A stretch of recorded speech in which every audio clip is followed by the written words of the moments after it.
There was a little game we used to play in school. It was like, I don't know, was it in grade school or something? And what we did is you have maybe 15, 20 students in the classroom, and the teacher would tell the first student, give them a sentence, whisper it in their ear. And then that student would turn around and whisper it into the next student's ear, and then the next student's ear, and so on, all the way to the end. And then the very last student would actually say the sentence. And the whole idea was trying to see if the same information that was communicated at the beginning was carried all the way through to the end. And what we found time after time, I think it took us several times to actually get it right, was how the information changed as it went down the line, and how one student would hear something different than another student, what have you, and the information would change. Well, the reason I'm bringing this up is that, believe it or not, that same process of misinformation traveling down the line, believe it or not, happens in many places. And sadly enough, it actually happens in the education field, especially when it comes to health and studying health, fitness, and wellness. Well, today I'm bringing back on one of my favorite guests, and he was on just a recent podcast, Dr. Paul Langevin of Star Valley Osteopathy, to discuss the misinformation in health education today on the Personal Edge Fitness Podcast.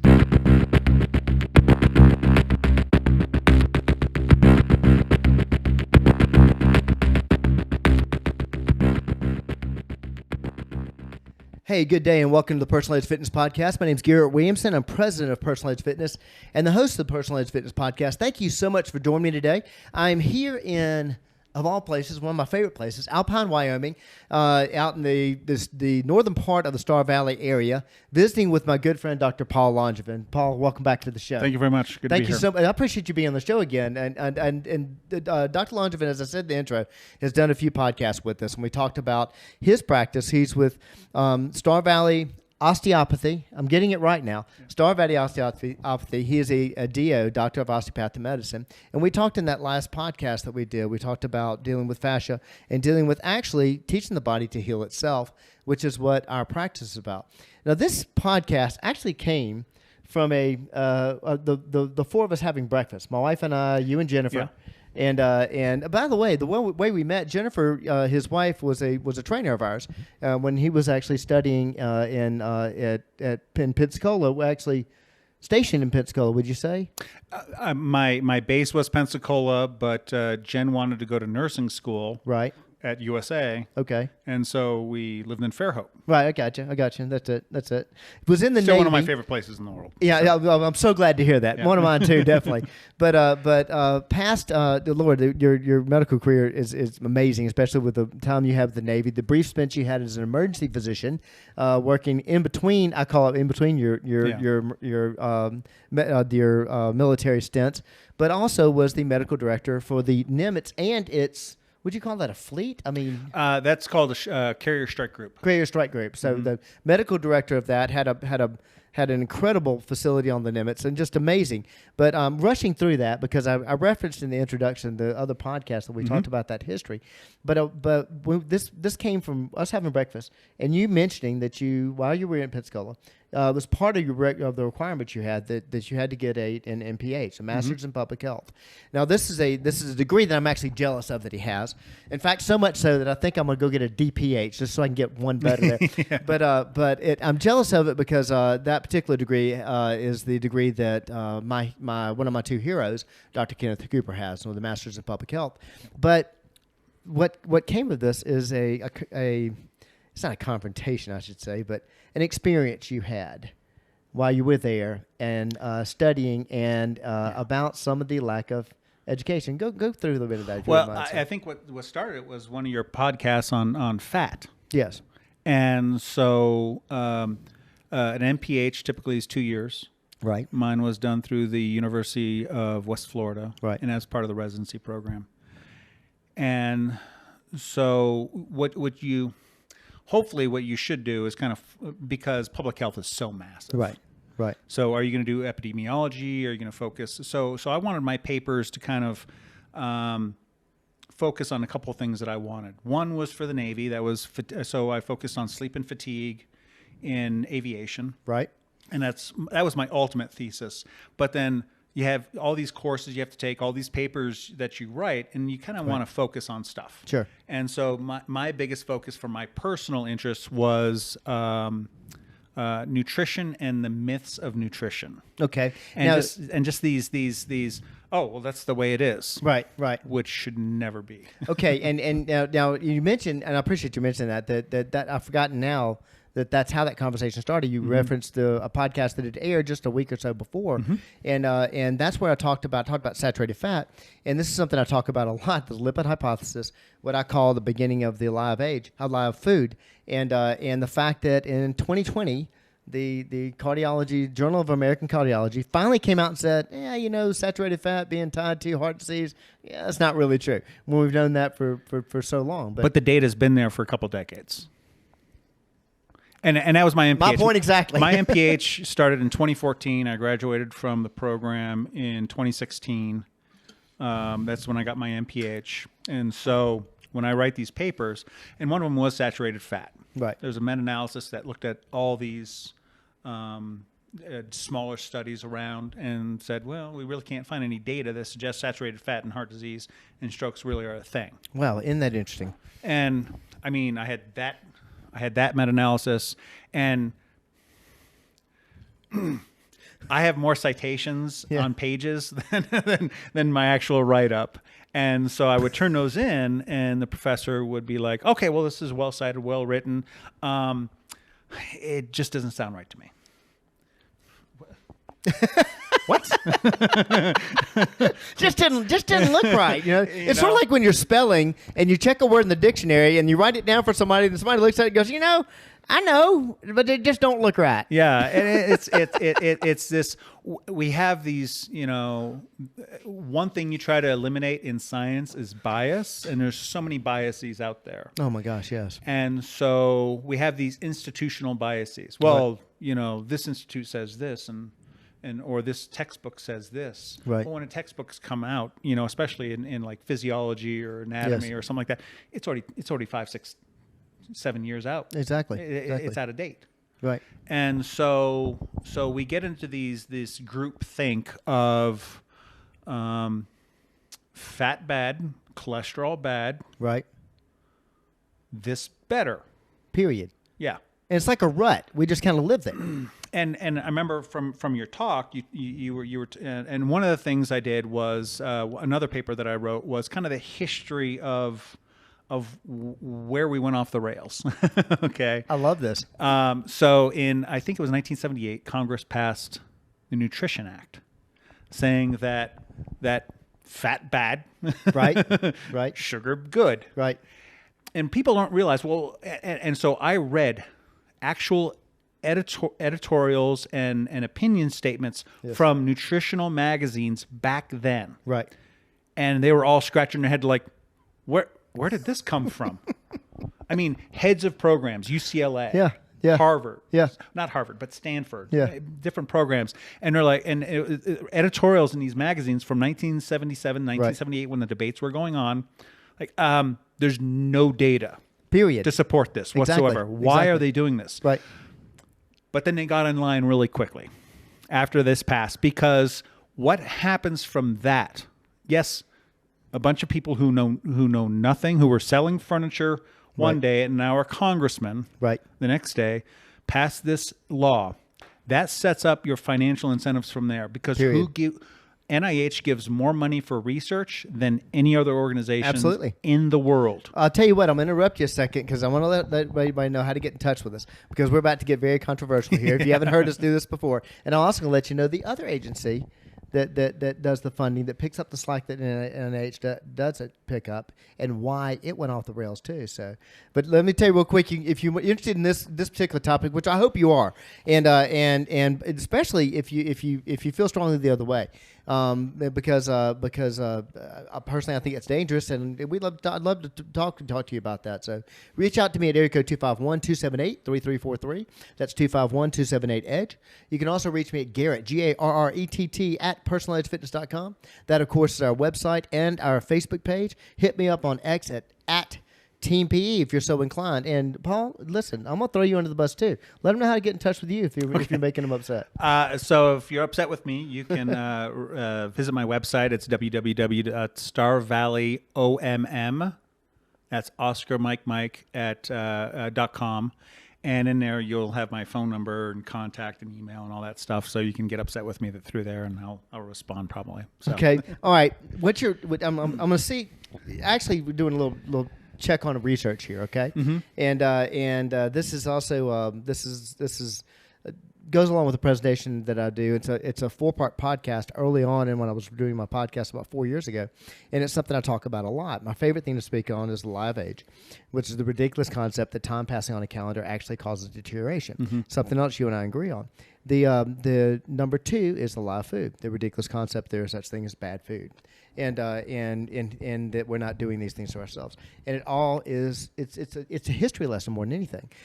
When I give this talk, if I'm going to give it to a group, I'm really trying to, hey, look, I'm gonna have some pushback here or whatever. A lot of times I'll have a dietitian in the room with me, and in fact I gave it to my staff recently because we have new staff members, and I had a good friend of mine who's a dietitian in the room with me, and she shared something with me which is very similar to your experience. Mm-hmm. And I'll tell you what, I'll come back to that in a second. So I want to go back to that because we were talking about the resistance that you came upon, but I'll touch on it. The fact that in school, when she was getting her degree in dietetics, and then becoming a certified clinical dietitian, a registered dietitian, not a clinical nutritionist, a registered dietitian.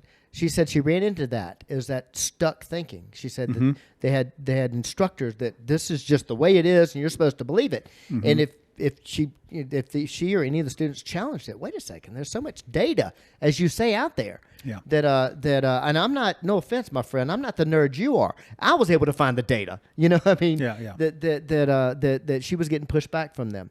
But so what you were talking about, that is we see that day in and day out. But the history lessons you were talking, were you talking by any chance about the McGovern Commission? Mm-hmm. Exactly. Yeah. And do you know and you see the videos of this, the quote, I want to say it was a gentleman from Ohio University, and he was I don't know that he was the Angel Keys biochemist. I've forgotten his exact background, but he actually pleaded with the committee. They have this on video. Wait, sir, please, will you please wait till all the data comes out? And I want to say that was the data from the MR Fit study, which is the one they used. That was that they just spent. They had 12,000 men involved in this. They spent millions on it. Mm-hmm. And it, in 1970s, it was the study that they found out that smoking was related to heart disease. Yep.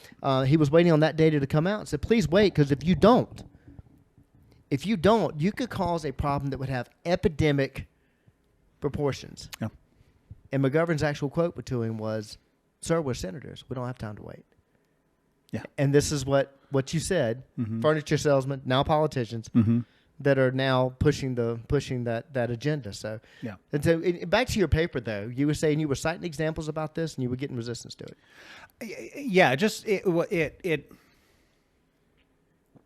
I don't know about resistance. I mean, I was still getting good grades, but because it was good work. I wrote them well and I cited them. Right. But it was the mentality of, well, yeah, your conclusions probably aren't right, despite that you have all those facts.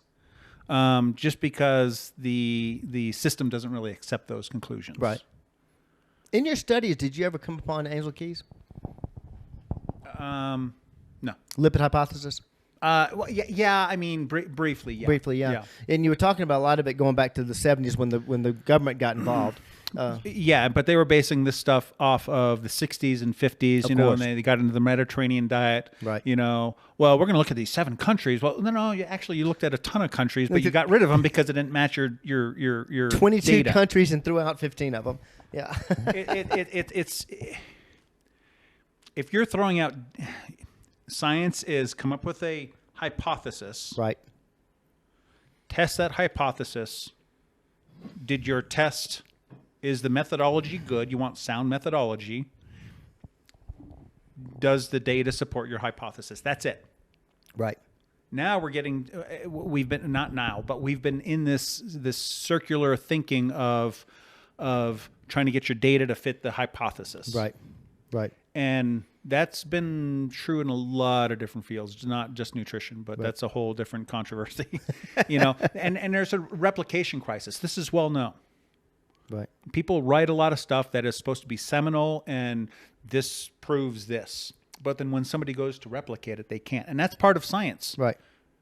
You're supposed to be able to write everything out and say, I'm fairly certain that my hypothesis is good because of this data. Somebody should be able to take that, replicate it, and come up with the same results. A lot of scientific fields are having a hard time reaching that goal. If you're a fan of the podcast, you've heard this before. Because the basic studies you were talking about, you mentioned the 7 country studies, which was Angel Keys' studies. Angel Keys, for those of you who don't know, was a biochemist and who was actually from the Midwest. And before I throw him under the bus, because I am going to, I'm going to if you're a fan of the podcast, but he did some good work. He actually invented K rations, and which is Angel Keys, K for K rations. He actually did I don't know if you've researched it or just seen this or not, but I came across he did a starvation study that was fascinating. Yeah. And that new book, Exercise, and I'm trying to think of the author. I'm reading it right now, and I can't think of the author's name. He's a sociologist from Harvard, talking about why we exercise, or whatever. And he actually dives into the starvation study. During World War II, there were a lot of not conscientious objectors that really wanted to do something, but because of their religion, they had to object. And so he was able to get them to get involved into a starvation study because they had people coming out of POW camps and whatever, and they were wondering, what can the body handle? This is a study that can never be replicated now. So it was amazing work, and we still have a lot of data from that. But where he really went off the rails was in the 1950. I'm gonna get this date wrong. I think it's 56 or 57. It may have been earlier than that. World Health Organization. He presented their annual meeting, whatever. It was up in somewhere in Scandinavian country. He presented a hypothesis, and the hypothesis stated 2 things. Number 1, high saturated fat diets cause high cholesterol. Now that is actually true. Number 2, high cholesterol causes heart disease. Bingo. Do you hear that? Bingo. Exactly. Yeah. Never been proven. Not true. Whatever. Yeah. And the reason he got the funding that he needed to pursue this, to really go after this, was in 1953. Dwight D. Eisenhower had a heart attack and scared the heck out of the entire nation. And we wanted to find somebody that knew about heart disease. And we're going to look for a German. It's 1953. I don't think we're not looking for somebody from Asia, Japan. No, I'm thinking not. We're looking for American, and we went after Angel Keys, gave him the U.S. government. This is before the invention of the National Institute of Health, but gave him an annual budget of $250,000 in 1950s. Bingo! Now you're able to do this. Yeah, exactly. Yeah. How much money was that? Not a total budget, but an annual budget. That's where he developed the 7 country study. That's where he came up with writing with his wife the Mediterranean diet and Eat Well, Stay Well, whatever the 2 books they produced before they produced their information.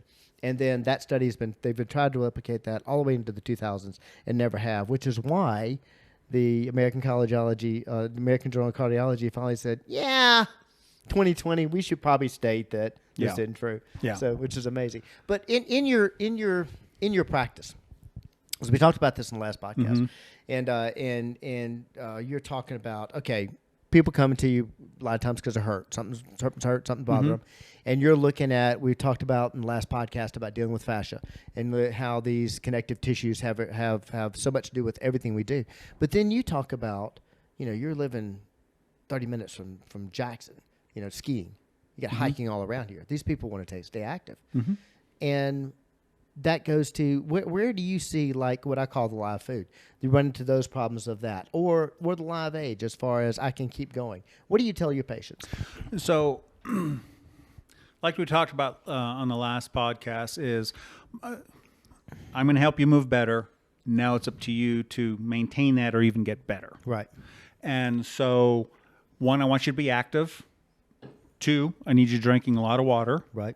And then 3, what's your food like? What are you eating? Right. Okay. Not a dietitian. I don't deal with a lot of nutrition, but I want to look at a big picture. Absolutely. Are you eating enough food to match what your demands are?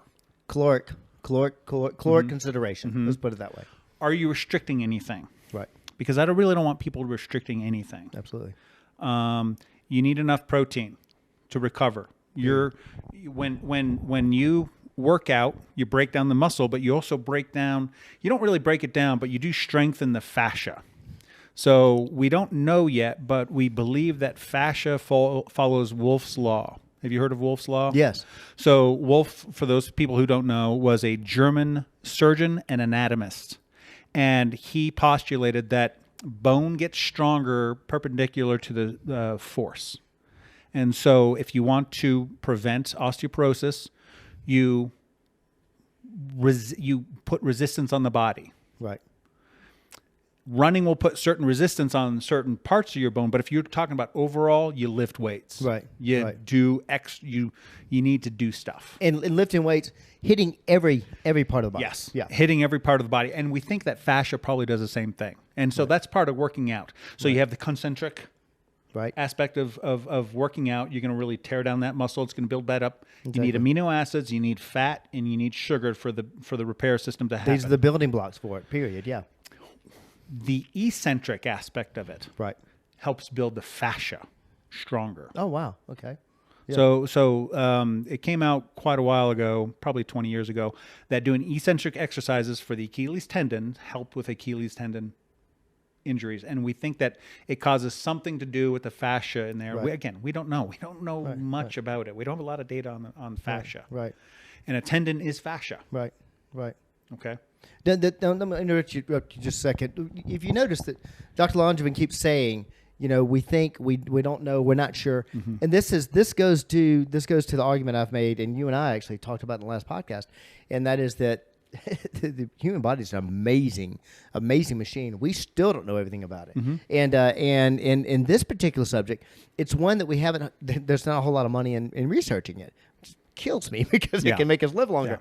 But that's the reason for the guessing. It's not the fact that we don't know that there are things that go on there. There are. This isn't astrology. No offense to my astrology friends, but we're not guessing at this. Yeah. We're still studying it, and there's answers to all of that. So which is what you're stating. And so.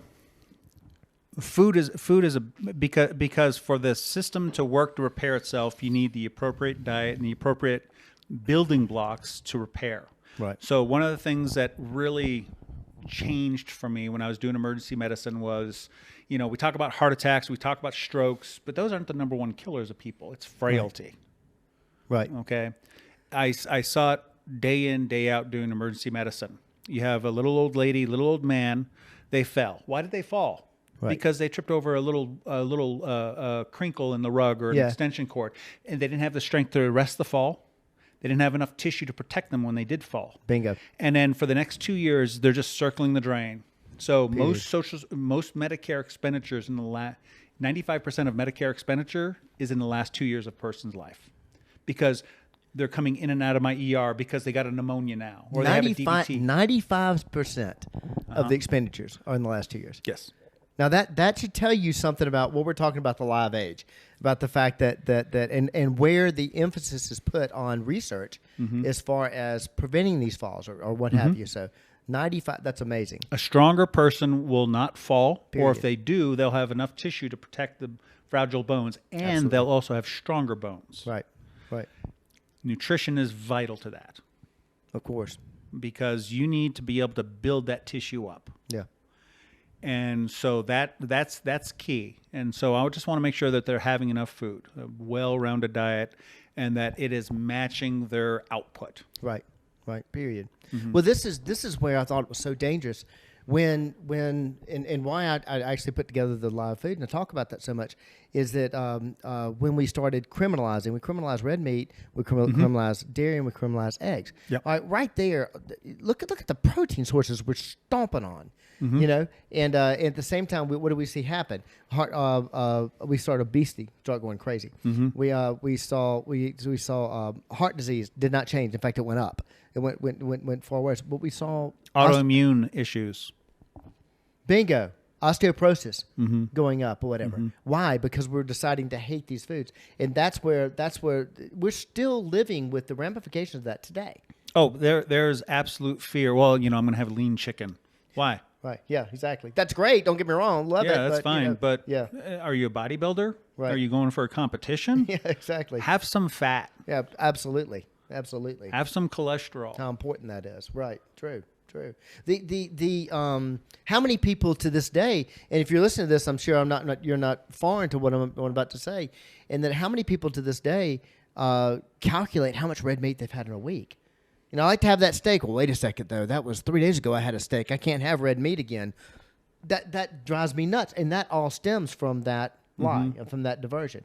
And like we said earlier, that has made it into our educational system. Yeah. On the health side, and I'm beating that to death, but that's what you ran into. That's what my friend the dietitian ran into. Mm-hmm. That's what I still run into in talking to exercise physiologists who are instructors at schools, and they hear me talk on the live age. They hear the talk on the live food, and the answer I get is, well, yeah, but that's just not true. So, if you are inactive and you're eating this stuff, right, you run into problems with that. Yes. So when they do these population studies, and they have to do tens and 20s of thousands of people when they look at this, and it's usually a prospective or a retrospective study. So it's hard to do randomized control studies on this, which is the gold standard. Yes. So what happens is that they do these studies, and they're like, well, red meat looks like it's bad, but if you take those people that are active, right, it's gone. A period.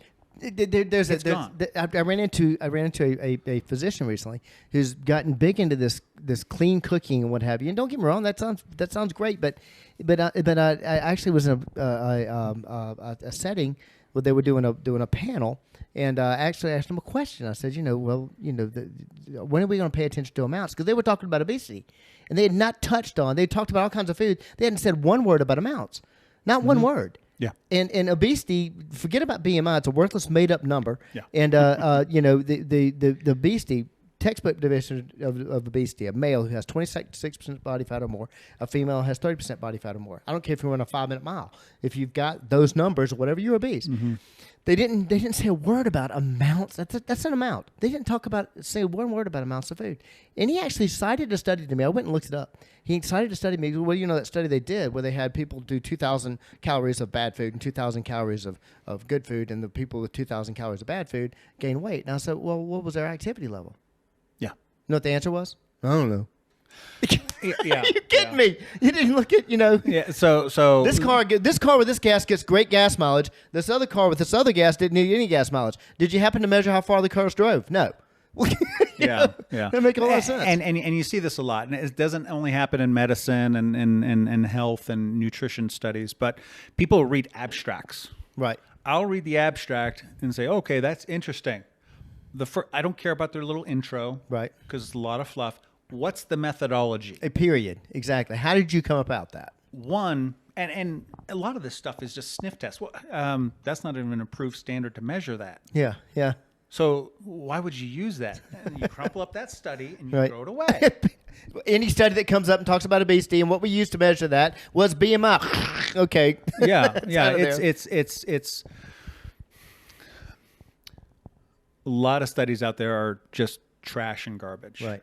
Because because everybody has a pressure to publish, and so they just publish something. Yeah, exactly. And so for this residency program or this nutrition training program or something, okay, well, part of the requirements is you need to do a study. One, they're not given money. Two, they're not given time. Right. And so the methodology is just is usually lacking. Very much so. And if that doesn't pass, then everything in that study is worthless. Right. Right. And it's hard to get a number, but when they start looking at like medical studies, hypertension, diabetes, or what have you. Right. Over 75% of it is worthless. Oh, wow. Amazing. And it's just not medicine. Psychology had a replication crisis just 10 years ago. Oh, wow. Wow. That these big studies that they hung their hat on, Right. policies, treatment, what have you, could not be replicated. Oh, my gosh. Amazing. And that's true in a lot of fields. We see it every day in ours, what we're talking about. Yes. But Paul, I got to stop us here because I think we have people upset. Yeah. And we're going to have to turn this around, spin it, and make it a little more positive because there's some actually great news out of this. And that is what we were talking about earlier about the fact that how amazing the human body is. You know, the fact that we haven't taken time to study the fascia, haven't taken time to actually study what does work as far as nutrition is concerned, doesn't mean that we can't turn that around. And we can't also first and foremost believe that by doing, I always say 3 simple things. You may add to it, but fitness. And when I say fitness, I walk every day. What's that doing for your shoulders? What's that doing for your chest, back? I'm talking full body resistance training, at least 3 to 4 days a week at least. And then water, not just some water, not just all I drink is water. 100 ounces a day, hitting that every single day, not missing. And then protein, end of day protein. Yep. Making sure you've got every meal every day on protein. Outside of that, I mean, if you're doing that and barring any unforeseen accidents, I just don't know how long you can live. And please, make me mad if you want to. Do you agree? Do you disagree? Are there things you would add to that? I would add recovery, sleep. Oh, awesome. Is before electricity, when the sun went down, you were getting ready for bed. Right. And then you may get up a little bit before the sun came up. Yeah. So enough sleep, enough quality sleep. Right. And just in our world, screen time affects sleep. Caffeine affects sleep. I don't have any caffeine after 11 o'clock in the morning. Okay. Because while you'll have that hour and a half acute hyperness of caffeine, exactly, they've shown that the hyperactivity in the brain lasts for 7 to 8 hours. Oh, wow. So good quality sleep is vital. Sure. For once I get people sleeping well, their pain level just on that alone goes down. And that's mainly my chronic pain patients. Right, and that mainly goes to the fact of what you're saying. Your body's being allowed to shut down and recover. It's sort of like trying to run a truck 24 hours and work on it at the same time. Not going to. When you shut down, you can actually work on it, repair things. Exactly. That's what your body's doing. Yeah. And so my son, he's a big snowboarder. Right. And so he went up to Targhee for 5 days straight. Oh, wow. Yeah. And so I'm like, hey, you doing okay? He's like, yeah, I took your advice and I'm eating more protein before I go to sleep and that's helping the soreness and what if you can get it done in your own family, that's amazing. Exactly, right? Wow, they listen to me? Yeah, exactly. I understand. Wow, so I better mark this on the calendar. So sleep and recovery are massive. Right. And that's probably the thing that people, I need to work out. I need to be active. I need to go do this. Period. When in doubt, work harder. Yeah. And that was the mantra for so many years. The generations before mine and yours, that was the answer to everything. Work harder. And I've seen that in some of my senior patients and senior clients of when in doubt, they want to add days. They want to work out more. No, rest, recover, whatever. So I appreciate that. I'm going to add that to my mantra. I think that's absolutely, and I can't believe we've skipped it so far. So listen, as always, you and I could go on here for days. So, but let them know how to get in touch with you. Have any questions about your field or any questions dealing about what we've talked about today? Yeah, I'm open up to any questions. So you can contact me. Just go to my website, starvalleyomm.com. My phone number's there, my email. There's even a contact section in there, and I'm more than happy to talk to anybody about anything. Yeah. Hey, look, and if you want to get in touch with the show, please contact us at area code 251-278-3343. If you have any questions that you want answered on the show, I'm sure that you wouldn't mind if I reached out to you. We could go. I wish I could come back over here, but if we can't be over here, we'll get on the phone and answer the question there on the show. Oh yeah. If you have any questions concerning this, reach out to me at Garrett GARRETT at personaledgefitness.com. That's of course our website also, personaledgefitness.com. Personal Edge Fitness is our Facebook page. Hit me up on X at Team PE if you're so inclined. And listen, if you're please help us out with the podcast, like and share, and also follow our podcast. We want to do all we can about getting the truth out to you to help you live your level of wellness. Thank you so much for joining us today. We'll see you next time.